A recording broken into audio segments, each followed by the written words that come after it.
मेरा आदमी ने मुझे धोखा से यहाँ पर ले आया। ভালোবাসা ছিল, বিশ্বাস ছিল, ছিল একসঙ্গে বেঁচে থাকার প্রতিশ্রুতিও, কিন্তু সবকিছু ভেঙে গেল মাত্র কয়েকদিনের মধ্যে। যে স্বামীর হাত ধরে নতুন জীবনের স্বপ্নে বাংলাদেশে এসেছিলেন বিউটি বিবি, সেই স্বামী হঠাৎ উধাও। আর এরপর একের পর এক বিপর্যয় নেমে আসে তার জীবনে। এটা কি ভালোবাসার গল্প, নাকি বিশ্বাস ভাঙার সবচেয়ে নির্মম উদাহরণ? ভারতের পশ্চিমবঙ্গের কুচবিহারের বাসিন্দা বিউটি বিবি বিশ্বাস করেছিলেন স্বামীর হাত ধরেই শুরু হবে নতুন জীবন। বাংলাদেশি যুবক আবু বক্করের সঙ্গে প্রেম, তারপর বিয়ে। 12 বছরের সংসার আলো করে জন্ম নেয় একটি পুত্র সন্তান। কিন্তু ভাগ্য যেন তার জন্য লিখে রেখেছিল এক নির্মম অধ্যায়। কয়েকদিন আগে স্বামীর হাত ধরে সন্তানকে নিয়ে বাংলাদেশে আসেন বিউটি বিবি। স্বামীর কথায় বিশ্বাস করে তিনি পাড়ি জমান অচেনা দেশে। ঢাকার একটি ভাড়া বাসায় ওঠার পরপরই হঠাৎ রহস্যজনকভাবে নিখোঁজ হয়ে যান আবু বক্কর। দিন যায়, কিন্তু স্বামীর কোনো খোঁজ মেলে না। টাকা নেই, পরিচয় প্রমাণের কাগজপত্র নেই। ভাড়া দিতে না পারায় সন্তানকে নিয়ে বাসা ছাড়তে বাধ্য হন তিনি।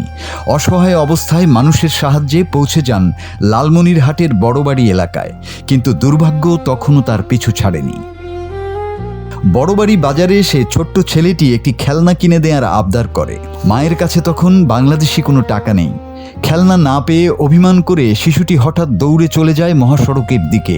এরপরই ঘটে ভয়াবহ দুর্ঘটনা। একটি দ্রুতগতির মোটরসাইকেলের ধাক্কায় ছিটকে পড়ে সড়কে। মাথায় বড় আঘাত নিয়ে অবস্থায় পড়ে থাকে সে। ঠিক সেই মুহূর্তে একজন অটো রিকশা চালক মানবতার হাত বাড়িয়ে দেন। তার সহায়তায় মা ও ছেলেকে ভর্তি করা হয় লালমনিরহাট সদর হাসপাতালে। এখন হাসপাতালের একটি শয্যায় বসে কখনো বাংলায়, কখনো হিন্দিতে কাঁদতে কাঁদতে নিজের গল্প শোনান বিউটি বিবি। তিনি জানেন না স্বামী কোথায়, জানেন না কিভাবে ফিরবেন নিজের দেশে, জানেন শুধু একটাই কথা, তার সন্তানকে বাঁচাতে হবে। আমার স্বামী যখন ওর সাথে আমার সম্পর্ক করে বিয়ে হয়, তখন তো বলছে যে আমার কেউ নেই।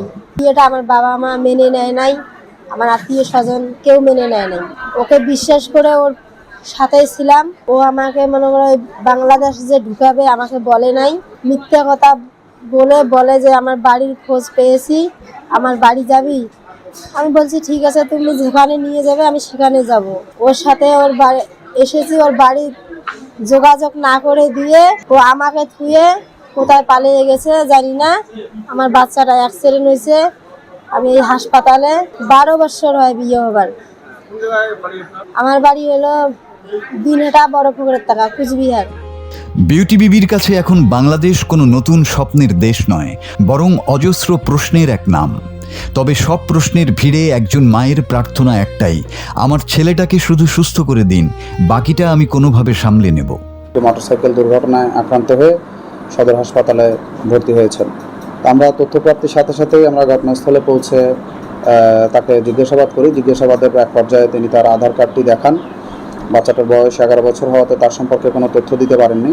তার বক্তব্য অনুযায়ী গত 15-16 দিন আগে তিনি লালমনিরহাট ইন্ডিয়া থেকে, কুচবিহারে বাড়ি তার, ইন্ডিয়া থেকে বাংলাদেশে যে কোনো মাধ্যমে এসেছেন তার স্বামীর হাত ধরে, তবে তাদের কাছে কোনো বৈধ ডকুমেন্টস নাই। ভালোবাসার টানে দেশ ছেড়ে এসেছিলেন তিনি, কিন্তু আজ তার কাছে সবচেয়ে বড় বাস্তবতা হলো হাসপাতালের সেই বিছানা, যেখানে চিকিৎসাধীন তার সন্তান। আর তার চেয়েও বড় রহস্য, কোথায় সেই মানুষ যার উপর ভরসা করেই তিনি সবকিছু ছেড়ে এসেছিলেন? মাসুদ হাসান, বাংলা টিভি।